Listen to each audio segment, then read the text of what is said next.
Je suis archéologue à l'INRAP, Institut national de recherche archéologique préventive, qui est un institut national public. Et je dépends du laboratoire TRACE, un laboratoire de recherche en archéologie qui est basé à Toulouse, qui est le laboratoire de l'université Jean Jaurès. Donc ça fait quelques années que je travaille déjà en archéologie, et plus particulièrement sur une période qui est la période pré-romaine, on dira, ce qu'on appelle précisément la fin de l'âge du fer, entre le 2e et le 1er siècle avant notre ère. Donc j'ai mené depuis une trentaine d'années des opérations de sondage, de fouilles, essentiellement dans la région au sud de la Garonne, le département du Gers, Hautes-Pyrénées et Pyrénées-Atlantiques essentiellement.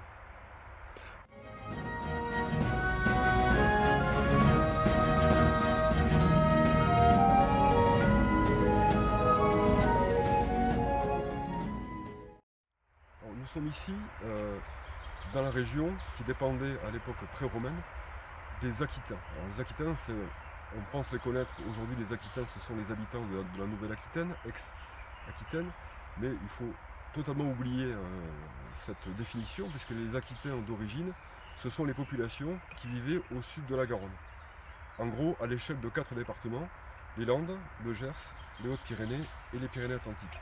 Donc les écrits des auteurs malheureusement uniquement romains qui parlent des Gaulois nous disent que là on avait donc une population un peu particulière qui se différenciait des Celtes au nord par à la fois la langue, les coutumes et l'aspect physique.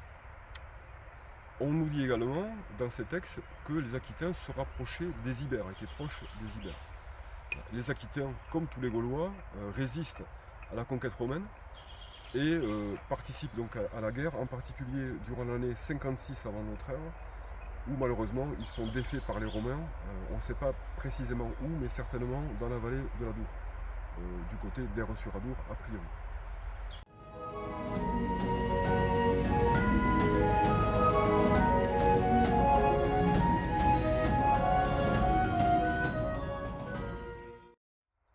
Le site de la bassine Montrégeau, qui est le site en cours de fouille aujourd'hui, a été choisi pour plusieurs raisons. D'abord, il faisait partie d'un grand projet de recherche qu'on a eu dans les années 2017-2020, qui a permis de faire un inventaire de toutes les fortifications proto-historiques, c'est-à-dire antérieures à l'époque romaine, dans la région au sud de la Garonne. Donc on a recensé pratiquement 600 sites de cette époque-là fortifiés. Et parmi ceux-ci, on a tenté de réaliser des recherches complémentaires, des fouilles ou des sondages sur une partie d'entre eux. Et donc, parmi les sites sélectionnés figurait donc la bassine Montrégeau, parce que c'est un site relativement vaste, important, dont le rempart est très bien conservé. Donc voilà, c'est un peu par hasard que ce site a été choisi.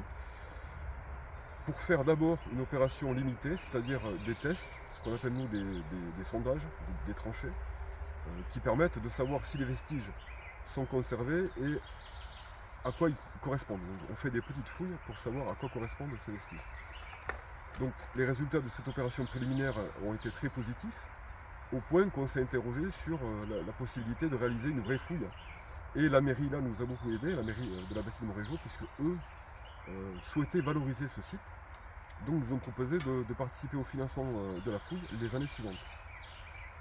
Donc la fouille s'est déroulée les années suivantes, elle a donné quand même pas mal de résultats importants, assez inattendus, y compris pour nous.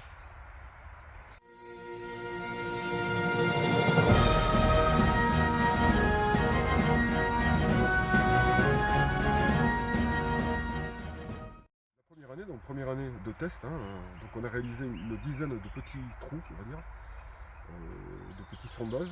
Donc ces trous ont révélé systématiquement au moins des éléments de vaisselle ancienne, donc de la vaisselle aquitaine ou gauloise comme on veut. Ça nous a permis aussi de dater, puisque ces céramiques, ces poteries, on les connaît grâce à des catalogues, donc on a pu dater assez précisément l'occupation déjà, entre les années 120-130 avant Jésus-Christ et 0. Donc déjà on avait un calage chronologique grâce à ces petits sondages. On a également trouvé, au cours de ces petits sondages, des aménagements qui nous ont fait penser que des bâtiments existaient, donc des éléments liés à des murs. Tout ceci nous a évidemment poussé à continuer, Et donc, lors de fouilles plus importantes, on a là trouvé beaucoup de vestiges très diversifiés, pas toujours très bien conservés malheureusement, parce que le site est aujourd'hui cultivé, labouré depuis très longtemps, donc évidemment ces travaux ont eu un impact sur les vestiges. Donc on a des vestiges visibles, hein, palpables, mais souvent en état, en piètre état.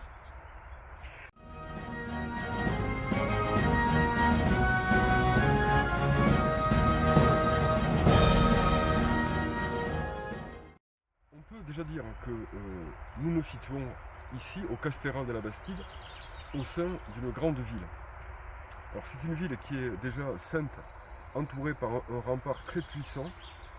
Ce rempart il enserre 8 hectares. 8 hectares déjà pour l'époque, hein, ça signale une agglomération, on va dire, une agglomération importante. Et ce rempart il est, donc on l'a dit, très puissant, hein. C'est un rempart qui monte à 8 mètres de haut par endroit.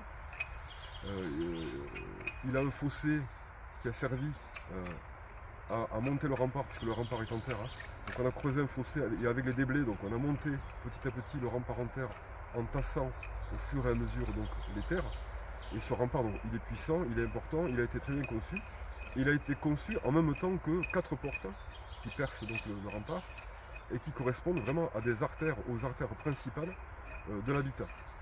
Cet habitat, on peut le caractériser, pas à l'échelle des 8 hectares, parce que c'est vraiment trop important pour qu'on puisse fouiller ensemble, hein. On a fait des séries de fouilles, des ouvertures de l'ordre de 400 mètres carrés, donc ce qui est quand même déjà assez important. Et dans toutes ces ouvertures, on a trouvé systématiquement des éléments qui structuraient l'occupation gauloise. On peut appeler ça urbanisme, clairement, hein. On a affaire à un urbanisme, défini par des voies, des séries de chemins, de voies très bien conçues en galets, qui alternaient avec des îlots d'habitation. Donc on a des voies parallèles qui alternent avec de l'habitat. Donc des maisons qui s'alignaient sur les voies, à l'image des villages actuels. Donc des maisons vraiment très serrées, hein, très denses. Et on sait que ces maisons, elles couvraient l'ensemble de la surface, parce que même si on n'a pas tout fouillé, on a réalisé en 2024 une prospection géophysique, hein. On a fait un repérage avec un capteur spécial qui permet d'identifier les anomalies du sous-sol. Donc ça, on l'a passé sur environ 4 hectares sur 8. Et sur ces 4 hectares, on se rend compte qu'on a des aménagements absolument partout. Donc on a certainement une ville très densément occupée.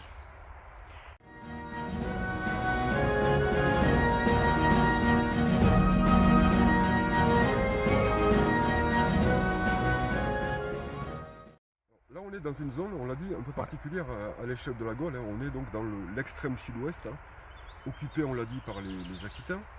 Et pendant longtemps, on a pensé que du fait de leurs différences avec les Gaulois, peut-être que leur mode de vie était aussi différent. Donc on avait affaire à des populations peut-être plutôt axées sur le pastoralisme, l'élevage des ovins en particulier. Et avec le temps et avec les fouilles, on s'est rendu compte que la différence, elle était en fait assez peu marquée. Donc, comme ailleurs en Gaule, on a un système politique et économique qui est déjà très développé, donc durant le 1er siècle avant notre ère.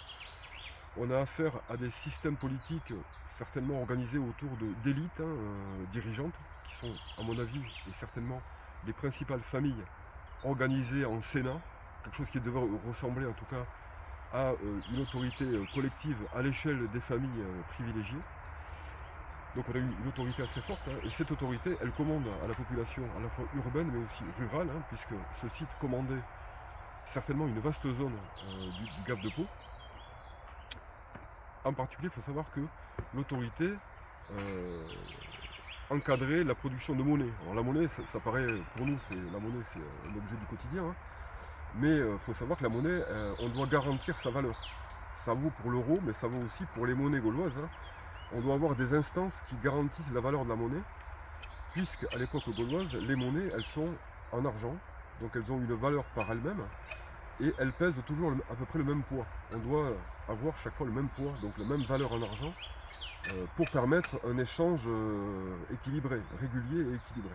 Donc l'autorité politique, elle a un rôle, elle gère le territoire, mais elle produit aussi de la monnaie qui sert aux échanges.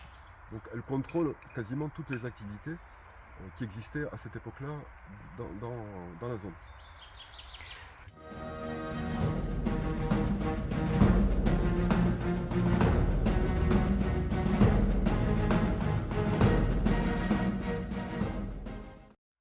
sortir un peu de l'esprit les images qu'on a, télévisées en particulier, ou du cinéma, issues du cinéma, Indiana Jones, Lara Croft, qui sont des archéologues célèbres, mais dont le travail ne correspond absolument pas à ce qu'on fait nous au quotidien. Hein. C'est vraiment juste un fantasme autour de l'archéologue, de son statut, de sa manière de travailler, et surtout, ça correspond plutôt à l'image de l'archéologue d'il y a un siècle, c'est-à-dire une espèce d'aventurier qui parcourt le monde à la recherche de pyramides, d'objets de luxe.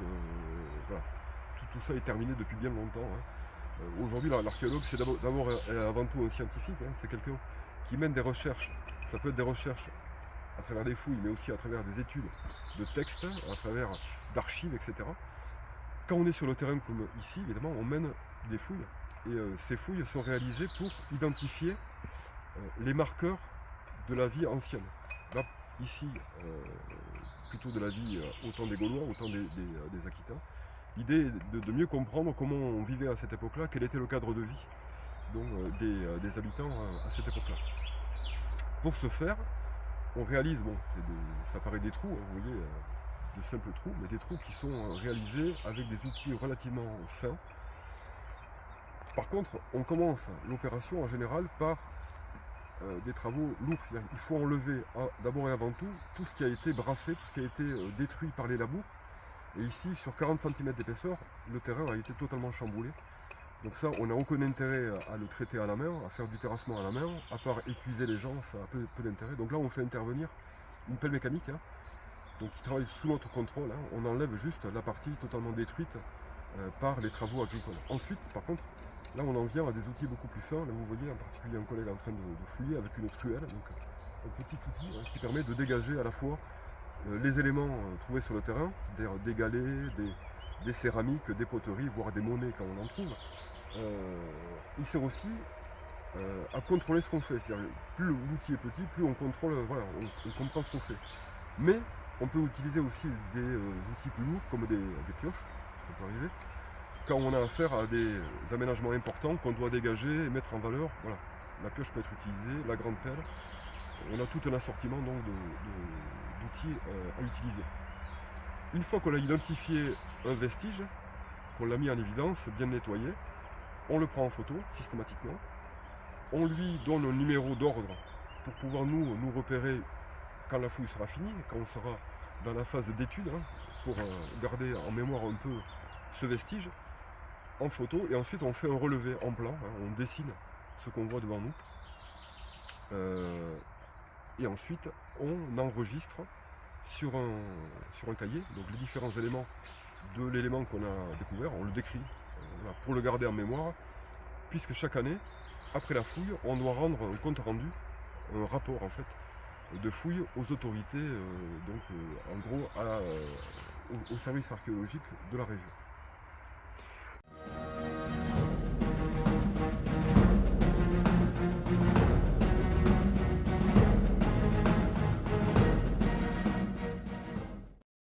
En association avec la mairie, donc depuis 2022, oui, on a décidé de valoriser un petit peu les fouilles. Donc chaque année on réalise des sessions de visite avec l'office de tourisme. Donc on reçoit tous les mardis matins des visiteurs en nombre plus ou moins important. Et également chaque année on a une journée de visite dédiée plutôt aux habitants de la bastide de Montrégeau et aussi la bastide de Cézerac, puisque les deux communes sont limitrophes. En général, là on a quand même beaucoup de monde, hein. Ça intéresse beaucoup les habitants qui veulent vraiment savoir ce qui se passe sous leurs pieds. Donc en général, on peut avoir jusqu'à 150, 200 personnes. Donc, ce sont des visites assez importantes. Et on voit que les habitants sont très sensibles à leur patrimoine. Donc on l'a dit, chaque année on reçoit pas mal de visiteurs, hein, et le terrain est ouvert à la visite, hein. On peut y passer, se promener, poser des questions, il n'y a vraiment aucun problème.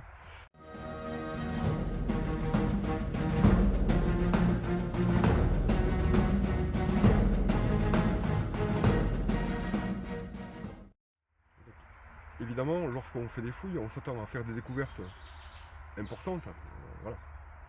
Et il se fait que ça arrive, donc ça nous est arrivé en 2024, oui, 2024.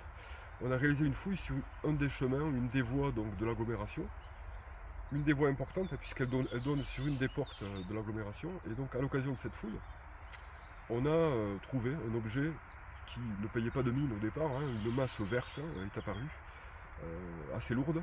Et en fait, ça s'est révélé être l'anse d'une cruche en bronze. Il faut savoir que les cruches en bronze à cette époque-là, elles sont achetées dans le monde romain. C'est-à-dire que là, c'est vraiment une production importée, extérieure, qui vient de loin. Et surtout, ce petit élément, cette anse, donc bout d'une cruche, correspond au service à vin. À l'époque romaine, le vin, on le boit en général de manière ritualisée. Il y a tout un protocole pour boire le vin, hein, parce que c'est quand même un produit de luxe, c'est un produit qui est aussi très lié au dieu. Donc on le boit dans certaines conditions. Donc d'abord le vin vient en général d'une amphore, hein, d'une amphore à vin. Le vin est transvasé de l'amphore dans en général un chaudron, un ustensile assez grand. Et ensuite dans donc, une cruche. Et le service se fait évidemment avec la cruche. Le vin est d'abord aromatisé. Les Romains aimaient beaucoup aromatiser leur vin avec des épices en particulier. Et donc cette cruche sert au service. Et en général, c'est associé à une consommation collective. Voilà. Quand on reçoit du monde chez soi, on va utiliser cette cruche qui en plus signale un certain statut social puisqu'elle a une grande valeur. Elle coûte très cher. C'est quand même une découverte rare puisque c'est la première cruche italique, romaine, trouvée au sud de la Garonne. C'est quand même une découverte assez importante.